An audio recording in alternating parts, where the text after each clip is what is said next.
Hey, what is going on today, guys? It is Poopitar here, and I have another Pokemon theory for you guys that I have been really going over, and I think you guys should really take into consideration because this is a huge theory that I haven't personally come up with myself. It's something that's been floating around as a theory on its own on the internet, but I thought I'd just discuss it because no one's really discussed it, and it's always great to see your guys' opinion on everything. Today we are going to be talking about whether Pokemon are energy having beings, if they are beings of pure energy and light and things like this. Now, the first way I came up with this is that I was trying to figure out what really happens inside a Pokeball. And when you look at this picture right here, it kind of gives you a good understanding of what goes on inside a Pokeball and why Pokemon can stay inside the Pokeball.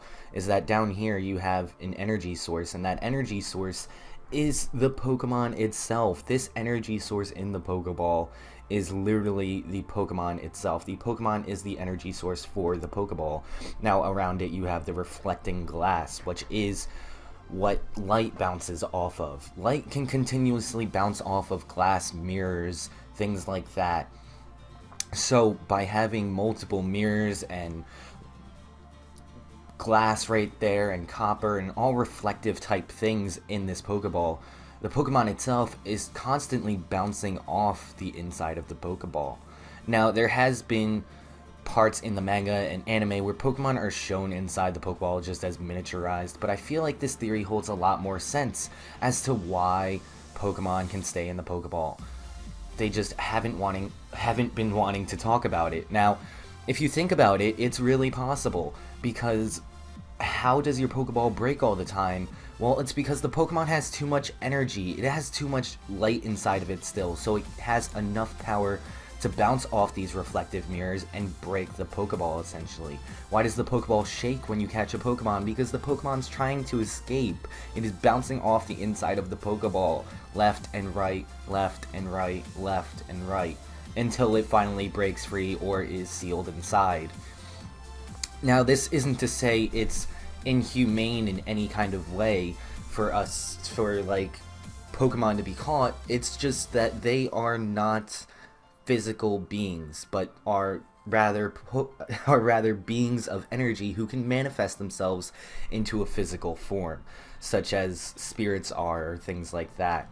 So, another way I thought of this is that in the anime, when a Pokemon is being caught, it's shown as a sort of light, a sort of red energy going inside the Pokeball. Now, why does it turn into this? Why does this happen? Why does this creature turn into a red ball of light and instantly get hidden inside the Pokeball? Well, this is because this is what the Pokemon literally is, a being of pure energy, of red pure energy. And when they are being caught, they go inside the Pokeball as that thing of energy. It is also known that when you're trying to catch a fainted Pokemon, you can't do so because the Pokemon has no energy left for it to give the Pokeball a power source. You also can't catch humans because they are physical beings. They are not beings of energy. And you can't catch another person's Pokemon because that Pokemon already is assigned to a Pokeball as an energy source, so it can't be an energy source for two Pokeballs. Now, you might just say, well, Poopitar, that would just make it easier to, for the game, for an easy explanation, you just can't catch it because it's fainted or it's someone else's. But the better explanation is saying that this Pokemon is an energy source for another Pokeball already, and this Pokemon has no energy to be caught. So therefore, you can't catch that Pokemon. So when you think about it, when the Pokeball is shaking, really, it's really the Pokemon of pure energy trying to get out, which it can find ways to, and that little red dot that points out on the Pokeball is the energy that it is taking from the Pokemon to create an energy source for this Pokemon, and naturally a home for this being of energy. Now, another thing that kind of supports this theory, but isn't really tied to it, is this story from Veilstone. And this story is in Pokemon Diamond and Pearl, and this story talks about a young swordsman who tried to attack Pokemon, and so, and the Pokemon all left. So where did the Pokemon go? You guys can go read this for yourself. It was on Bulbapedia. It's also in the Diamond and Pearl games, but I will read it for you guys real quick right here. A young man, callow and foolish in innocence, came to own a sword. With it he smote Pokemon, which gave sustenance with carefree abandon. Those not taken as food he discarded with no afterthought. The following year no Pokemon appeared. Larders grew bare. The young man seeking the missing Pokemon journeyed afar.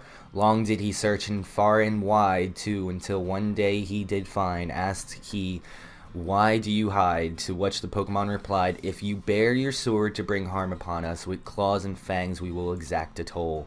From your kind we will take our toll, for it must be done. Done it must be to guard ourselves, and for it I apologize." To the skies the young man shouted his dismay. "In having found the sword I have lost so much. Gorged with power I grew blind to Pokemon being alive. I will never fall savage again. The sword I denounce and forsake. I plead for forgiveness, for I was but a fool." So saying, the young man hurled the sword to the ground, snapping it. Seeing this, the Pokemon disappeared to a place beyond seeing. The Pokemon disappeared to a place beyond seeing. Does that sound familiar to you? Something like a spirit world almost? Like these Pokemon are not from here.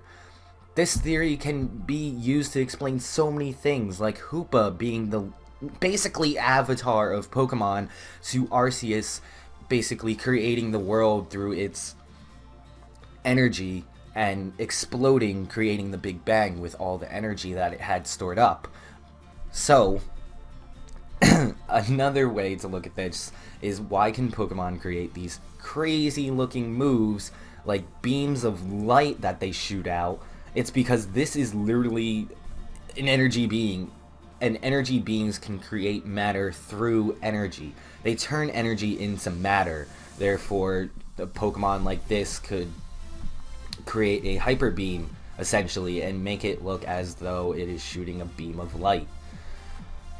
This can also be used to explain why some Pokemon can shoot fire, water, throw grass things, or even just create weird amounts of electricity that are just unexplainable. Pokemon literally break physics itself by not being part of it. They are energy having beings. They are literally Pokemon are literally spirits in a way, but not in a way that you think of spirits today.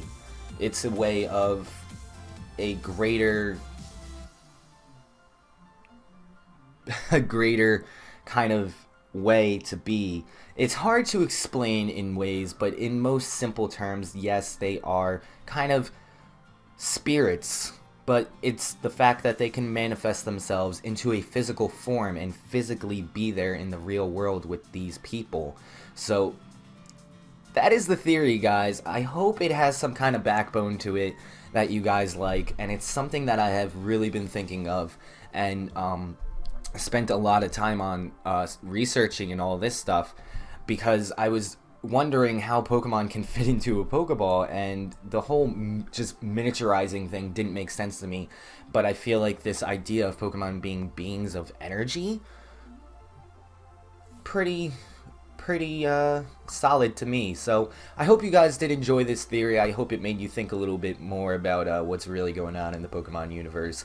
So if you guys did like this theory, make sure to leave a like, comment down below, and subscribe if you want to see more, because I am always coming up with new ideas for these Pokemon theories, and I'd really like your guys' input on them and what you guys think about these things. So let me know what you think about this theory down below. Again, it is not mine, it's something I found floating around on the internet. But until next time, guys, I will see you later. It has been Poopitar. Smell you later.